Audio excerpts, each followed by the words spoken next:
Now, another sector that's come out recently is social service organizations, and they're saying their operational costs. What sort of message does this send as far as, especially the people that rely on these organizations? Absolutely, yeah. It's social service organizations are serving, for the most part, the most vulnerable people in our province. Women fleeing from violence, and programs for children, and just people know the wonderful work that our social servants do, and it certainly, and they're saying now, the head of their umbrella organization has said publicly that this is going to have a very negative impact because their costs are going to go up. So yeah, it's going to hurt social services absolutely in this province, and so as we punish people more and more with the HST, when we're in a fragile time economically, that's when we need social services, where the need for social services increase. We can see that by the number of people who are needing income assistance increasing at this time. So that's when we need those social supports for people as well. And to hurt the services, the organizations that provide those services in communities is, again, seems absolutely wrong-headed to me, and the wrong thing to do at this time for people. And we'll definitely be talking more about cuts to programs and services out there as well. But still on the HST, now legislation has to come forward. What are the New Democrats doing? Well, we're fighting it every step of the way. We're certainly standing up in the House in our responses to the budget, and we'll be in estimates as well. We'll be opposing it. There will be legislation, our understanding is, although there's some questions as to exactly what form that legislation will be and what has to be done provincially. But when the legislation comes forward, in whatever form it is, we will be speaking out long and strongly against the HST, because the time to stop this tax is now. Once it's in, it's difficult. It is the time to stop it is now. In my community, by the time this is aired, we'll have had 2 town hall meetings where people will come out, find out about the HST, and maybe talk about what they can do to stop the HST. And I'm certainly hearing from small businesses and individuals across my community how upset they are. They are just furious about this tax and the deception that was associated with it.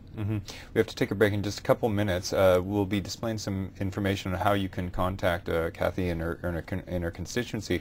But before the break, what is it you need from the Liberals as far as trying to stop this legislation is concerned? Well, actually, all we need is 7 Liberals to change their vote and stand up for their communities and listen to what the 80% of the constituents in this province are saying, is that they don't like this tax, they think it's a bad tax.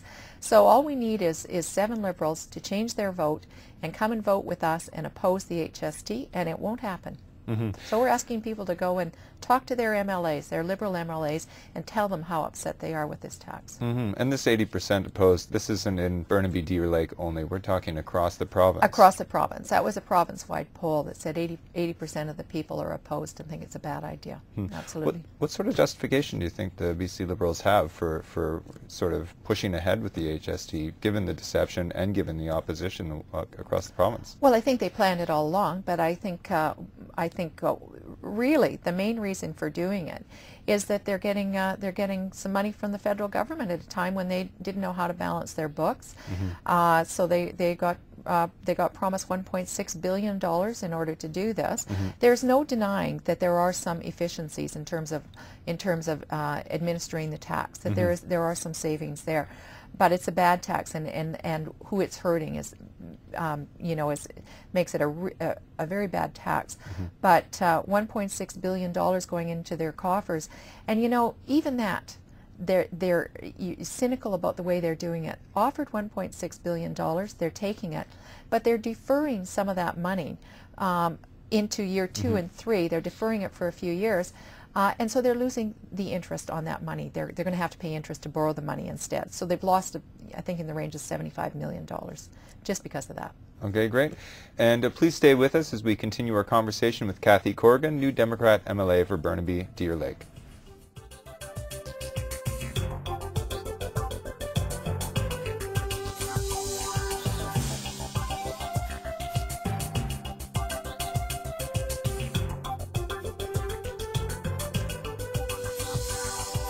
Hello and welcome back to Constituency Report on ShawTV. My name is Edward May, and with us in the studio today is Cathy Corrigan, New Democrat MLA for Burnaby Deer Lake.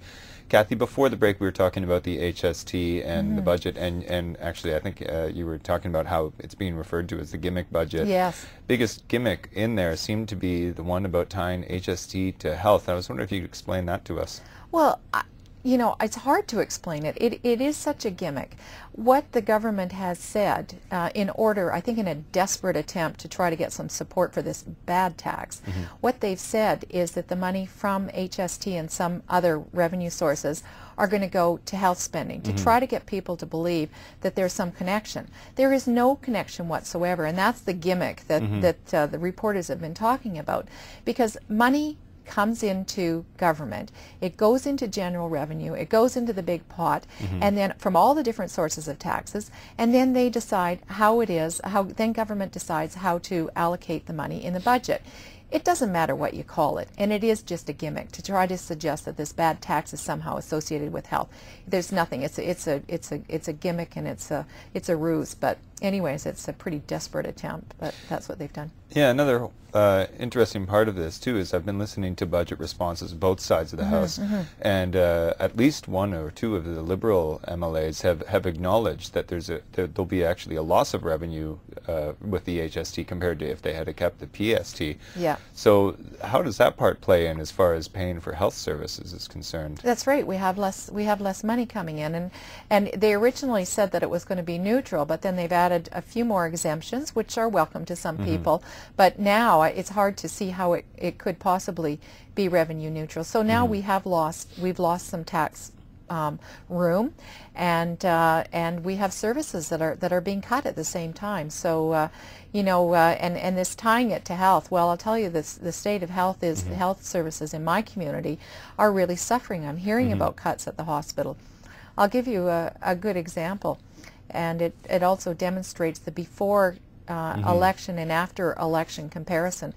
Before the election, just 2 months before the election last May, there was a great announcement involving the two Liberal MLAs, or two of the Liberal MLAs, that there was a new MRI, and the funds were raised largely by fundraising within the community with a little bit of provincial money.